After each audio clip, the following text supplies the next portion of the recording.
வணக்கம் மக்களே! Hariji podcast episode 17க்கு உங்கள வரவேற்கிறேன். ஆக்சுவலி ஒரு விஷயத்துல நம்ம வந்து ஒரு டாப் நாட்ச் எக்ஸ்பர்ட் ஆகணும்னு வைங்க. ஆர் உங்ககிட்ட ஒரு ஐடியா இருக்கு. அத வச்சு நீங்க ஒரு கம்பெனி ஸ்டார்ட் பண்ணணும்னு நினைக்கிறீங்க. பட் அந்த ஐடியா ரிலேட்டடான ஃபீல்டு இல்ல அந்த டிபார்ட்மெண்ட்ல நீங்க பெஸ்ட் இல்ல ஒரு குட் லெவல் இல்ல எக்ஸ்பர்ட் லெவல் பெர்சனா இல்லாம இருக்கலாம். ஈவன் அத பத்தி உங்களுக்கு தெரியாம கூட இருக்கலாம். But still you can make a thriving business in that idea. அந்த ஐடியாவ உங்களால வச்சு உங்களால ஒரு நிறுவனமோ, இல்ல ஒரு சக்சஸ்ஃபுல் கம்பெனிய ஆரம்பிக்க முடியும். அதுக்கு நெறைய பேர் உதாரணம் சொல்லலாம். உலக அளவுல பார்த்தீங்கன்னா, ஃபர்ஸ்ட்டு பார்த்தீங்கன்னா, நான் ஜாக் மாவ சொல்லுவேன். அவரு வந்து அவ்வளவா கம்ப்யூட்டர் நாலேட்ஜ் இருக்காது. இல்ல. பட் அவரால தொடங்கப்பட்டது தான் அலிபாபா. அது சைனாலே வந்து ஒரு மிகப்பெரிய இ-காமர்ஸ் கம்பெனி. அதுக்கப்புறம் வந்து நெறைய சைனீஸ் ரெஸ்ட்ரிக்ஷன் ஆச்சு. அதுக்கப்புறம் நெறைய ஸ்லோ டவுன். அப்புறம் வந்து சைனீஸோட பாலிசி, சைனீஸ் கவர்ன்மென்ட் பாலிசிலாம் அஃபெக்ட் பண்ணியிருக்கா. பட் ஸ்டில் அலிபாபா வந்து ஒரு பெரிய கம்பெனின்னு சொல்லலாம். 2ண்டு ஒரு நபர சொல்லணும்னா ஸ்டீவ் ஜாப்ஸ். அதாவது ஆக்சுவலி அவருக்கெல்லாம் வந்து நான் டெக்னிக்கல் பேக்ரவுண்ட் கொண்டவர் அவரு. நாட் தட் ஒரு டெக் சாவின்னு சொல்ல முடியாது. முக்கியமா பில் கேட்ஸ் மாரி அவர் கிடையாது. பட் அவரோட பிளஸ் என்னதுன்னா, அவரு எல்லா ப்ராடக்ட்டையும் வந்து யூசர் அண்ட் எக்ஸ்பீரியன்ஸ்ல இருந்து தான். அதாவது ஒரு அந்த பொருள் நான் வாங்குனா, நான் எப்படி உணர்றேன்? ஆ அந்த பொருள் நான் என்ன எதிர்பார்க்கிறேன்? எப்பவுமே வந்து ஒரு கஸ்டமர் எண்ட்ல இருந்து தான் யோசிப்பாரு. ஒரு யூசர் அண்ட் எக்ஸ்பீரியன்ஸ்ல இருந்து தான் யோசிப்பாரு. ஸோ, அதனாலேயே வந்து அவருக்கு வந்து ஒரு சிறந்த ப்ராடக்ட் டிசைன் பண்றதுக்கு வந்து உதவுச்சு அந்த மைண்ட் செட். நெக்ஸ்ட் பார்த்தீங்கன்னா, அவரோட மார்க்கெட்டிங் எபிலிட்டி. அதுவும் இன்சேன் மார்க்கெட்டிங் எபிலிட்டி. அவரோட மார்க்கெட்டிங் ஜீனியஸ்ன்னு சொல்லலாம். இதுக்கு உதாரணம் பார்த்தீங்கன்னா, அவங்க ஐபாட் லான்ச் பண்ணுவாங்க. அப்போ வந்து அந்த ஸ்டேஜ்ல லான்ச்சிங் ஸ்டேஜ்ல வருவாரு. அவரு அந்த ஐபாட் வந்து ரிலீஸ் பண்ண போறாங்க. ஜெனரலா என்ன நடக்கும்? பொதுவா வந்து அந்த நபர் வந்து ஃபோன் எடுத்துட்டு வருவாங்க. இப்போ நான் உங்களுக்கு அறிமுகப்படுத்த போறது உலகத்திலேயே வந்து ரெவல்யூஷனைஸ் பண்ணக்கூடிய வந்து ஒரு பொருள். திஸ் ஐபாட் அப்படின்னு எடுத்து காமிச்சுருவாங்க. பட் அவரோட அந்த ஓப்பனிங்கே வந்து பயங்கரமா இருக்கும். லைக் என்னதுன்னா, அந்த ஜீன்ஸ் பொதுவா நம்ம ஜீன்ஸ் வச்சுப்போம். அதில வந்து ஒரு பாக்கெட்டோட அந்த அந்த கர்வுக்கு முன்னாடி ஒரு சின்ன பாக்கெட் இருக்கும். சின்ன ஒரு பாக்கெட் லைக் ஒரு கீ கூட போட முடியாது. ஒரு ஒரு பென் டிரைவ் போடுற மாரி ஒரு பாக்கெட் இருக்கும். ஸோ, அதில வந்து ஒரு கேமரால க்ளோஸ் வச்சு காட்டுவாங்க. இந்த பாக்கெட் எதுக்குன்னு நீங்க யாருக்காவது தெரியுமா? இனிமேல் அது ஐபாடுக்குன்னு அங்கருந்து ஐபாட் எடுப்பாரு. ஸோ, எல்லாரும் வந்து ஆரவாரமாயிருவாங்க. ஸோ, அப்படி வந்து ஒரு மார்க்கெட்டிங் ஜீனியஸ்ன்னு சொல்லலாம். அவரோட ஆட்ஸ்க்குலாம் நெறையா வந்து பெஸ்ட் கமர்ஷியல் அவார்ட்ஸ்லாம் வாங்கியிருக்கு. பழைய காலத்து அந்த மேக்கின்டாஷ் பீரியட்ல. அதே மாதிரி நெறைய சொல்லிக்கிட்டே போலாம் கைஸ். அந்த ஒரு மார்க்கெட்டிங் ஜீனியஸ்ன்னு சொல்லுவாங்க அவர. பட் அவரு வந்து ஒரு புரோகிராமரோ, ஒரு கோடரோ, ஒரு ஹார்ட்வேர் இல்ல சாஃப்ட்வேர் ரிலேட்டட் ஆளோ கிடையாது. பட் அவரு எல்லாத்தையும் வந்து ஒரு டெக்னாலஜி, டிசைன் அத வந்து பயங்கரமா பார்ப்பாரு. உதாரணத்துக்கு ஸ்டீவ் ஜாப்ஸ் படங்கள் 2 வந்து ஃபேமஸான மூவிஸ். ஒண்ணு வந்து ஆஷ்டன் குட்சர் நடிச்ச படம். இன்னொன்னு வந்து ரீசென்ட் டேஸ் அதுல வந்து கேட் வின்ஸ்லெட் கூட ஒரு அவார்ட் வாங்கியிருப்பாங்க. ஸோ இந்த 2 படங்களையும் நீங்க பார்த்தா ஓரளவுக்கு அவரோட லைஃப் ஸ்டைல உங்களால புரிஞ்சுக்க முடியும். அட்லீஸ்ட் அவரோட கேரக்டர் பேசிக்ஸ். இது மூவி ரிலேட்டடா. நெக்ஸ்ட் வந்து புக்கா பார்த்தீங்கன்னா, வால்டர் ஐசக்ஸ்ன்னு எழுதின ஸ்டீவ் ஜாப்ஸ் புக் இருக்கு. நான் அது படிச்சதில்ல. பட் மேபி அது படிச்சிருந்தா உங்களுக்கு இன்னும் ஒரு டீப் அண்டர்ஸ்டாண்டிங் கிடைச்சிருக்கும் ஸ்டீவ் ஜாப்ஸ பத்தி. ஸோ இந்த மூவிலயே வந்து அவரோட ஹோல் இத சொல்லியிருப்பாங்க. 2 மூவிலயும் அவரோட அந்த கேப்பபிலிட்டி என்ன, அவரோட அந்த ஒரு டிசைனுக்கான ஹங்கர் இருக்கும். உதாரணத்துக்கு அவரு ஒரு ஒரு ஹாஸ்பிட்டல்ல லேட் டைம்ல அவருக்கு அந்த 2008, 7ல ஹாஸ்பிட்டல்ல அட்மிட் ஆகும்போது கூட, அவரு சில இடத்துல வந்து ஹாஸ்பிட்டல் அந்த அந்த அந்த ஆக்ஸிஜன் மாஸ்க்லாம் வந்து அவரு மாத்துனாரு. அத வந்து ஒரு பெரிய வந்து ஒரு பிரச்சனையா சொன்னாருங்க. ஒரு ஹாஸ்பிட்டல்ல வந்து அத கன்சர்னா ரைஸ் பண்ணாரு. என்னதுன்னா, அந்த ஆக்ஸிஜன் மாஸ்க்கோட டிசைன் நல்லா இல்ல. ஸோ அந்த மாரி வந்து ஒரு ஒரு மேனியாக்கான பெர்சன் அவரு. அந்த அந்த டிசைன் எல்லாத்துலயுமே அந்த டிசைன தான் அவர் ஃபோக்கஸ் பண்ணுவாரு. ஸோ அவரோட கோட் தான் அவருக்கு நான் சொல்லுவேன். அதாவது "the people who are crazy enough to think they can change the world are the ones who does" correct தான். இதுல என்ன பியூட்டின்னா, அவரு ஆக்சுவலி இந்தியா மேல வந்து கொஞ்சம் ஃபாண்டடா இருந்திருக்காருங்க. காலேஜ் டயத்துல வந்து அவரு இந்தியாவுக்கு வந்து அவரு ஜென், அந்த புத்திஸ்ட் அதுல வந்து ரொம்ப ஆர்வமா இருந்தாரு. ஸோ இந்தியா, அந்த நேபாள் சைடு, அப்புறம் வந்து உத்தரகாண்ட் அந்த மாரி சைடுல வந்து அவரு வந்து ஒரு பில்கிரிமேஜ் மாரி இல்ல ஒரு அந்த அவரோட பர்ப்பஸ் என்ன? அத நோக்கி ஒரு பயணத்துக்காக இந்தியா வந்திருக்காருங்க. அப்படி வந்து அவரு அலைஞ்சு திரிஞ்சு அதுக்கப்புறம் தான் வந்து நெறைய ஸ்பார்க் வந்ததா சொன்னாங்க. அதே மாரி தான் மார்க் ஜுகர்பர்க்கும். இந்தியா வந்து அவங்க எப்பவுமே ஒரு நல்ல இடத்துல தான் வச்சாங்க கைஸ். அதாவது ஸ்பிரிச்சுவலா. அதனாலேயே வந்து இந்தியா அவங்களுக்கு நெறைய இடத்துல நெறைய விஷயத்துல இன்ஸ்பயர் பண்ணுச்சு. ஸோ இவரு வந்து ரீட் காலேஜ்ல படிக்கிறாரு. ஆக்சுவலி இவரோட அப்பா, அம்மா பார்த்தீங்கன்னா வந்து பால் அண்ட் கிளாரா. அவங்க தான் வந்து இவர அடாப்ட் பண்றாங்க. பட் ஒரிஜினல் அப்பா, அம்மா பார்த்தீங்கன்னா ஜுவான் ஷீடல், அப்புறம் வந்து ஒரு சிரியன் வுமன் ஜாண்டலிங்கிற ஒரு அவங்களுக்கு வந்து பொறக்குறாரு. அதுக்கப்புறம் பால் அண்ட் கிளாரா வந்து அவங்கள அடாப்ட் பண்ணிக்கிறாங்க. ஆக்சுவலி இவரோட ஒன் ஆஃப் பார்த்தீங்கன்னா, இவரோட மெட்டர்னல் சைடு பார்த்தீங்கன்னா, சிரியா பேஸ் பண்ணியிருக்கும். ஸோ இவர் 1972ல வந்து ரீட் காலேஜ் போறாரு. அதுலேருந்து ட்ராப் அவுட் ஆறாரு. சில வருஷங்களே. ஏன்னா, அவருக்கு வந்து அவரோட பர்ப்பஸ் என்னங்கிறத வந்து அவர் கண்டுபிடிக்கணும். அதாவது இந்த உலகத்துல வந்து ஒரு மாற்றம் கொண்டு வரணுங்கிற ஒரு ஃபோக்கஸ் அவருக்கு நெறைய இருந்திருக்கு. அப்போ வந்து அட்டாரில வந்து ஒரு ஜாப் வாங்குறாருங்க. 1974ல வந்து என்னதுன்னா, மோர் லைக் ஒரு வீடியோ கேமிங் அந்த மாரி. அப்ப அட்டாரி கார்ப்பரேஷன் வந்து I think it's Japanese company. So அதுல வந்து இந்த வீடியோ கேமிங்க பத்தின ஒரு ரிசர்ச் இல்ல டிசைனிங்ல வந்து அவரு இருந்தாரு. அப்போ அவரோட ஃப்ரெண்டான ஸ்டீவ் வாஸ்னியாக் வந்து ஹியூலட் அண்ட் பாக்கார்ட், அதாவது ஹெச்பில வந்து வொர்க் பண்ணிட்டு இருந்தாரு. ஸோ இவங்க வந்து ஆக்சுவலி இவங்க 2 பேரும் ஹை ஸ்கூல்ல இருந்து ஃப்ரெண்ட்ஸ் தான். ஸோ நெறைய இடத்துல வந்து ஸ்டீவ் வாஸ்னியாக் வந்து நெறைய விஷயங்கள் கண்டுபிடிச்சிருக்காரு. அப்போ வந்து இந்த மைக்ரோ கம்ப்யூட்டர்ஸ்லாம் வந்து அவரு ரொம்ப ஆர்வமா இருந்தாரு. இப்போ இப்போ இருக்க நார்மல் கம்ப்யூட்டர்ஸ் மாரி கிடையாதுங்க. அதுல வந்து இன்புட், அவுட்புட் டிவைஸ் இருக்கும். பட் மானிட்டர்ஸ், மவுஸஸ் அந்த மாரிலாம் இருக்காது. ஒன்லி அ ஒரு ஒரு பிசிபி போர்ட்ல தான் இருக்கும் மெயினா. ஸோ அதுதான் மைக்ரோ கம்ப்யூட்டர். அதுல வந்து கால்குலேஷன் சால்வ் பண்ணணும்.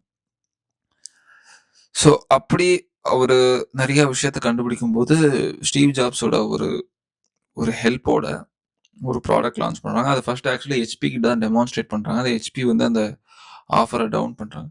ஸோ ஸ்டீவ் ஜாப்ஸோட மினி பஸ்ஸ வித்துட்டு, அப்புறம் வாஸ்னியாக்கோட ஒரு கால்குலேட்டர் வச்சிருந்தாரு. அதையும் வித்துட்டு 1976ல ஆப்பிள் ஒன்னுங்கிற ஒரு ப்ராடக்ட்ட வந்து அவங்க கராஜ்லயே ரெடி பண்றாங்க.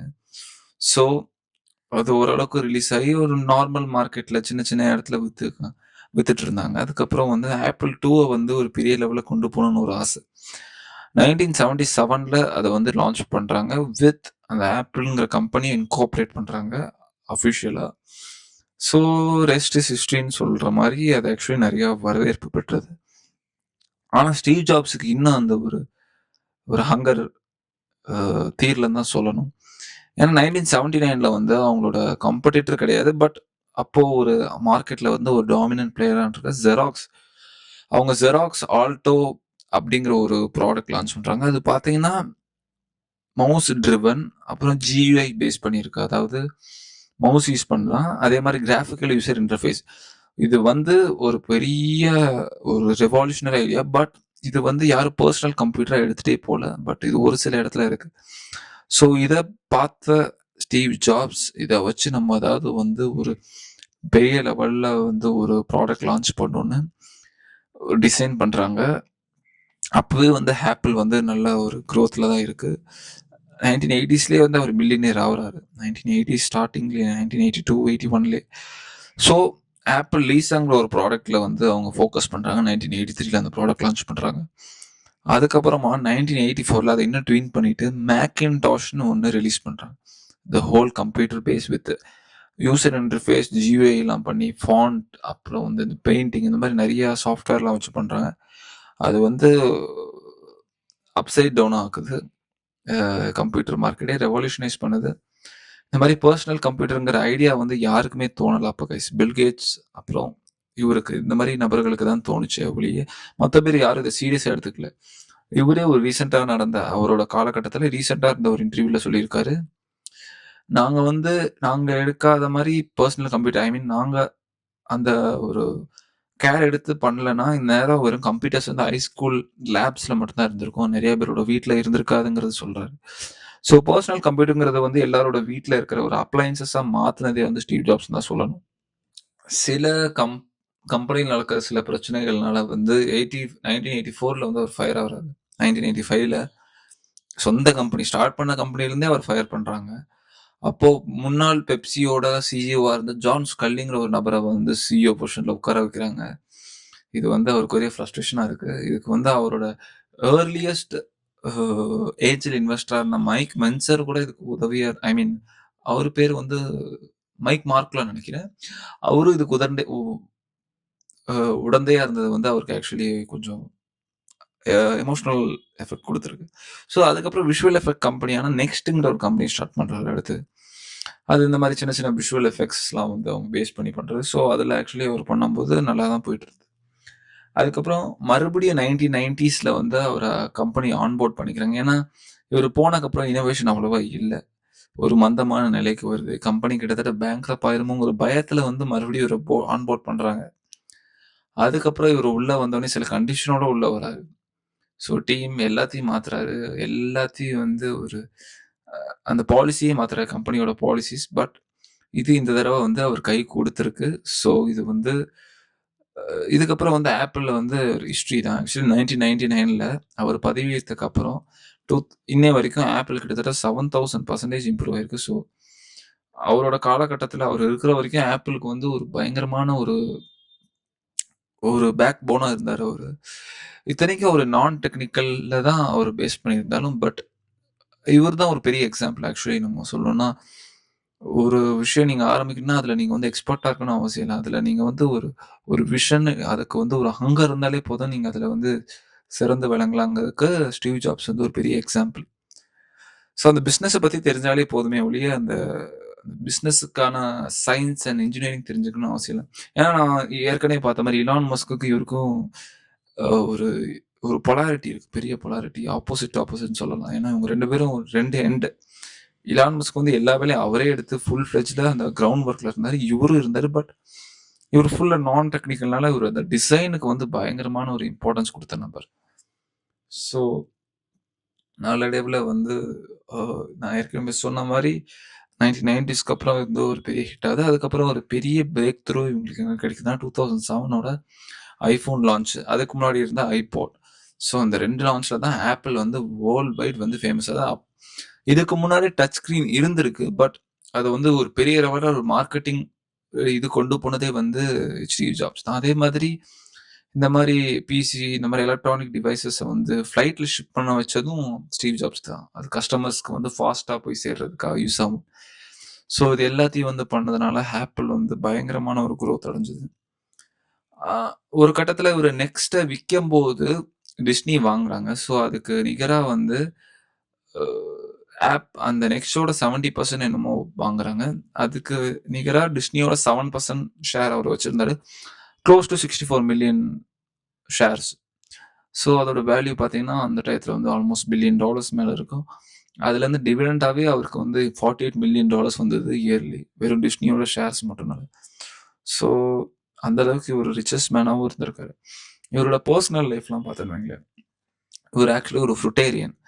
அதாவது இவருக்கு ஃப்ரூட்ஸ் தான் வந்து ரொம்ப பிடிக்கும். மோஸ்ட்லி மற்றதெல்லாம் அவாய்ட் பண்ணிடுவார். அதே மாதிரி அந்த மெட்டபாலிசம்ங்கிறது வந்து அவருக்கு ஒரு மாதிரி அவரை மனுஷங்களை வந்து ஸ்லோவாக்குதுன்னு நினச்சிட்டாரு. அதே மாதிரி அந்த ஒரு அந்த லோன்லினஸ் ஆன ஒரு பர்சன். நான் ஏற்கனவே சொன்ன மாதிரி ஒரு ஜென் மேலே வந்து ரொம்ப ஆர்வமாக இருந்தார் கைஸ். இந்தியா வந்ததுக்கு அப்புறமும் கூட அந்த புத்திஸ் அந்த ஜென் மேலே அந்த அவங்களோட தத்துவங்களை லைக் பண்ணி அவங்கள ஃபாலோ பண்ண ஆரம்பிச்சாரு. இவருக்கு ஆக்சுவலி 4 பசங்க இருக்காங்க. அதே மாதிரி இன்னொன்னு ஒரு முக்கியமான ஒரு விஷயம் சொல்ல மறந்துட்டேன். இது என்னதுன்னா, மைக்கேல் டெல்லுங்கிற ஒரு நபர், டெல்லோட ஃபவுண்டர். அவர் வந்து ஆரம்பத்துல பேக்கி கம்ப்யூட்டர்ஸ்ன்னு அவர் கிரிட்டிசைஸ் பண்ணாங்க ஆப்பிளோட மேக்ஸ்லாம். ஆனா 2006ல டெல்லோட மார்க்கெட் கேப்பே வந்து ஆப்பிள் பீட் பண்ணிட்டாங்க. அந்த அளவுக்கு ஆப்பிளோட வளர்ச்சி இருந்தது. இவரோட பெரிய இன்ஸ்பிரேஷன் யாருன்னா பீட்டில்ஸ் அந்த ஒரு பேண்ட் இருப்பாங்க, ஃபேமஸான பேண்ட் அமெரிக்கால. ஸோ அதை தான் இவர் வந்து இன்ஸ்பிரேஷனாக எடுத்தார். ஸோ இந்த ஹியூமன் செஞ்சுரியிலே வந்து ஒன் ஆஃப் த பயனியர் இன்னோவேட்டர்ஸாக ஆனார். அதே மாதிரி ஆப்பிள் வந்து ஒன் ஆஃப் த இன்ன வரைக்கும் இந்த பெஸ்ட் இன்னோவேட்டிவ் கம்பெனியாக இருக்கிறதுக்கு காரணம் ஆரம்ப கட்டத்துல இருந்த ஸ்டீவ் ஜாப்ஸோட உழைப்பு தான். அஃப்கோர்ஸ் அது சிங்கிள் மனுஷனோட உழைப்பு கிடையாது. பட் அவரு ஆரம்பிச்சது தான் இப்போ வந்து நம்ம ஒரு பெரிய ப்ராடக்ட்டா, ஒரு பெரிய ஒரு எம்பயரா இருக்கு. ஸோ இந்த வீடியோ புடிச்சிருந்தா கைஸ் லைக் பண்ணுங்க, ஷேர் பண்ணுங்க. மறக்காம நம்ம சேனலுக்கு சப்ஸ்கிரைப் பண்ணுங்க. பாய்.